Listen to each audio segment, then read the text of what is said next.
So this will be a little bit different of a post. This is going to be more about me and how I got to where I am and the good, the bad, and the ugly in the restaurant industry. Emphasis on bad and ugly.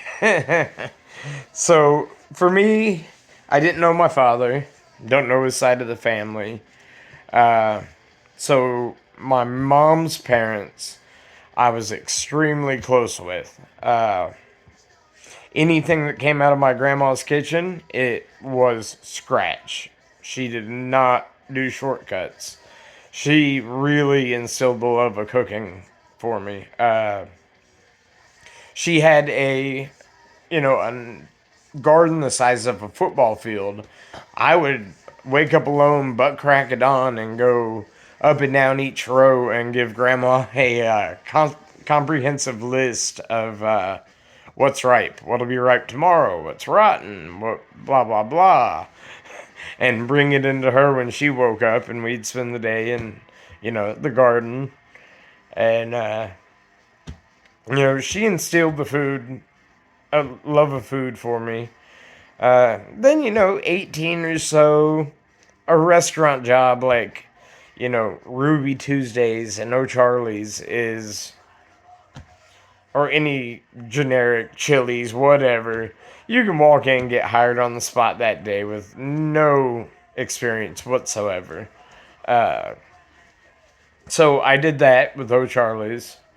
I switched to Ruby Tuesdays to be a assistant kitchen manager, one of the hourly kitchen managers, not salary. And here's how toxic the restaurant industry is. I got off work during the daytime. I went and sat at the bar.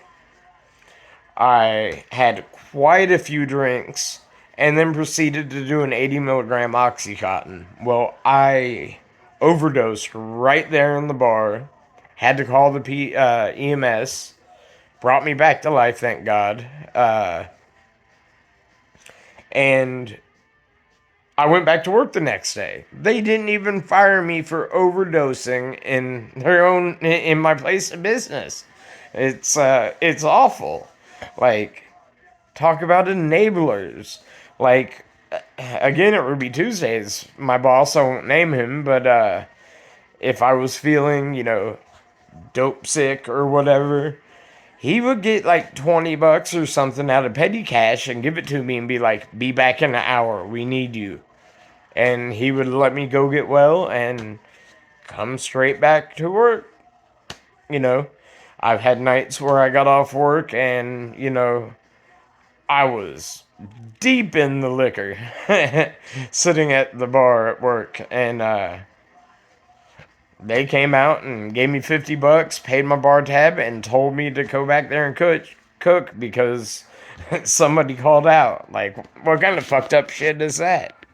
Uh, I did that, corporate bullshit for a while, like chain restaurant. Uh, Took some time off to hike the Appalachian Trail and ended up wanting to see if I could hitchhike throughout the entire U.S. and hike everywhere. And 46, 47 states I think I made it to. And I wound up in Park City, Utah, went to work for Vail Ski Resorts as a chef. Uh, Not like their executive chef or anything, but I was a wedding and banquet chef. And I had the lodge that I ran during like the daytime skiing and stuff. Uh, and the guys there, oh man, the chefs I worked for taught me so much. Like, they really, really upped my game. Uh, and like one place, the new place we moved to, I won't say where or the job or the manager. We end up here. I take just regular line cook job, and I don't even know if they ever cleaned their flat top. Like, oh, the kitchen was filthy. constantly understaffed. The servers, which were all the GM's friends, run the restaurant. The GM does not, in any sense. Like cutting mushrooms for pizza. Do you wipe the sterile peat moss off, or you just chop that up and throw it in with your mushrooms on your pizza? They wouldn't even take the time to wipe off the. Yeah, it's sterile, but if I get a big chunk of peat moss in my pizza, I'm not going back to eat there. That's might be sterile, but it's definitely not fucking appetizing. The next place I went to in town before I decided to give up culinary arts in completely was a wedding catering company. The owner had me work overtime. Didn't like make me, but that week I just ended up with overtime. I come in one day, he's like, "Why are you so happy?" I'm like, "Well, because I'm in overtime all day." Like, I'm getting paid. And he said, "Oh, in this state, we have a loophole. How I classify my business, I don't have to pay you overtime." Granted, he said that after I had already worked the damn overtime. So, and the girl that does like the prep and the dishes and whatnot there, in I don't know, 3 weeks I worked there, something like that, I saw her mop the floor one time while she was cleaning up to go. One time in weeks. There was this black, sticky residue the behind the dish sink. There was no tile, there was no metal, it was drywall, and there was so much black mold growing on that. Like, some of these places, I don't see how they stay in business with the health department. It's crazy. And right before we came here where we are now, I was in Arizona and I took a job in Maine to be the executive chef of what I thought was a nice resort. Spent over $5,000 moving there to be their executive chef. And I walk in, introduce myself as the chef. Super embarrassing because Chef Tony came out and said, "Hey, I'm Chef Tony, blah, blah, blah." And I'm like, "Are you the one leaving? Like, I'm replacing?" He's like, "No, I'm the new chef." I'm like, "When did they hire you?" He's like, "Oh, blah, blah, blah date." I'm like, "Dude, that's like 2 weeks after they hired me. Like, what kind of fucked up shit is that? You just moved me from Arizona all the way to Maine?" And, that just ruined it for me. I had no interest in working there. That was the biggest load of bullshit that I've ever heard of in my life. Yeah, and like,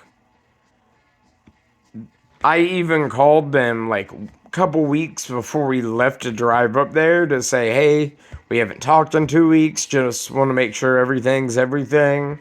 You know, you didn't give my job away. I'm still coming up there." And you know what? We spent all of our savings to get there for that, like, wonderful job. And, ended up having to leave. I wasn't going to work for somebody that's going to screw me over that bad. Toxic environment. All restaurants. They didn't offer to pay any restitution or any kind of compensation. I still haven't got my last 2 paychecks from them. They refused to send them to me. And, like, they still said I had the job and still let me, knowing I'm spending my savings moving up there. Well, I overheard them saying, that they didn't want to tell me about the new chef they hired because they were so short-staffed, they were afraid I would not come. And I would not have spent my savings to come be a line cook at a subpar little resort in Maine. No, I would not have come. They are right, but, they should have told me the truth. And, you can go to some higher class restaurants. You can get screamed at by a Gordon Ramsay wannabe because all chefs nowadays feel like they have to be Gordon Ramsay to be a bona fide chef. They have to belittle you. They have to make you feel like shit. They have to just, you know, just make you feel like a terrible person because you made one mistake. Like, they don't make mistakes from time to time. We're human. We're perfect. But the screaming, the yelling, it's not worth it. It's not worth the stress. 22 years in this industry, my feet are shot. My knees, they're shot. You work at a restaurant, you don't get health insurance. You don't get a 401k. You don't get anything to help you out in the future for when your body breaks down and you simply cannot do it anymore. And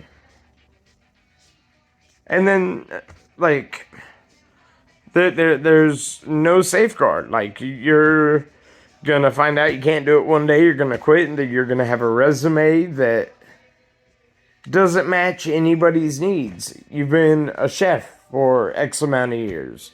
That's the only thing on my resume, really. A couple little this, little that, but 90% chef work. And it's just not a good industry to be in. If it was a good industry to be in, they would be taking care of their people. They would be paying them accordingly. They'd be offering some kind of health insurance or retirement plan or something. Something for your future. You make them rich and they could give a damn about you. You could drop dead today and they will hire a new person tomorrow and probably won't even show up to your funeral. So, yeah, I guess you could say I'm a little sour at the culinary industry because I had a great passion for it. And I feel like shitty owners have just completely robbed all the passion I have to step foot back into another restaurant. I don't even know if I'd want to... I could maybe do a food truck, but I like doing nice food. I guess it's time to move on and find a new career, because I don't want this one no more. And if you were smart, you would pick up a different kind of trade, something. Go to school, maybe not college, a tech school, something, and just stay away from the restaurants. They're filled with drugs. They're filled with shitty people. They're a cancer. That's all they are. Sure, you get to not cook, when you get home. Or you, whatever. But it means more to your significant other if you make her this really nice romantic dinner. So it's not like you have to work in a restaurant. But, that's about how I feel about the restaurant business right now. And ever since COVID, I don't see it getting any better whatsoever. I mean, cases of chicken wings used to be $75. Now I think they're $175 for a case of wings. But yeah, I mean, if you want to trash your body, if you want to make somebody else rich, that doesn't have to come to work, that the first place I worked at, I saw the owner like 2 times. You know, you're making someone else rich. You're destroying your body. Uh, you're destroying your mental health. The stress, like, I mean, I've got high ass fucking blood pressure. Like, the stress is unreal. Uh, Nobody should be subject to that. I don't care who you are, what you've done. There's better out there. And I'll keep making food videos. I'll keep cooking beautiful dinners for my Natalie. And that's about all I have to say about that. I'll give you a quick. There's a little puggy. Oh, hey, guy. That's our 13-year-old Oreo. He's mad I woke him up. Alright, well, thanks for subscribing. Thanks for watching. I have a really good idea for a dinner I'm making Natalie tonight. So, tune in later. Hope you have a great day, and do anything but restaurant work. Trust me, you will thank me in the long run.